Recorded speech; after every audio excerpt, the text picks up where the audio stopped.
السلام عليكم أصحاب شرفت له سؤال وهذا ما أنت وحنا كهل دونا مقالة دور ونعذوين استادو جدا مقالة هذا نهر مرسن مقال كوه الرياح عنق كنير وهالكم فدية قدرك سواها صوص عضاء لباح ما أكل عنقي وانتو في رياض أي فرسانية لباحنا وكيستعي أنت الدوار عجيبة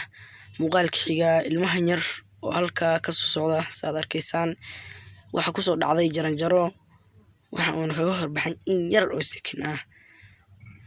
runtii waxa oran karnaa waa muuqaal cajiib ah muuqaalka xiga ilmaha hooyo iyo cunugeed ayaa meel ka soo dhacay runtii cunugii ayaa ka dhacay si xun ayuu u dhacay uuna soo kacay cunugii isagoo caadi ah ayuu soo kacay waxna ma aysan gaarin ilaahayna waa uu ka badbaadiyay muuqaalka xiga halkan waxaan ku ciyaarayaa ciyaal yar ah ciyaalka cunug yar ayaa meesha gurguuranaya cunug yara ayuu mid ka tuuray meeshii runtii cunugii si xun ayuu u dhacay ila daawada muuqaalka xiga gaarigan halkan maraya waxa hortiisa ku soo dhacaya hooyo iyo ilmaheedii oo iska dul dhacay runtii waa aragtaa hooyadii waxay isdhaafday ilmihii qabo woona ka dhacay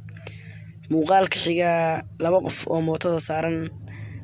mid ayaa dhacay oo gaariga ayay ku dhaceen waxaana ag mareen gaari weyn shaagiis ayuu qofkiisa ugu ag dhacay runtii si fiican ila fiiri gaarigan ayaa ku dhacay mootadii dadkii watay qofkaana waxa uu ka dhacay gaari mootadii waxa uu ag maray gaariga shaagiis ilaahay uu ka badbaadiyay runtii waxa oran karnaa waa muuqaal cajiib ah muuqaalka hadduu ka cajiibay muuqaalku like saar subscribe saar mahadsanidin share ta ka ilaawina asxaabta sharafta leh halkani waa Cafe Production Channel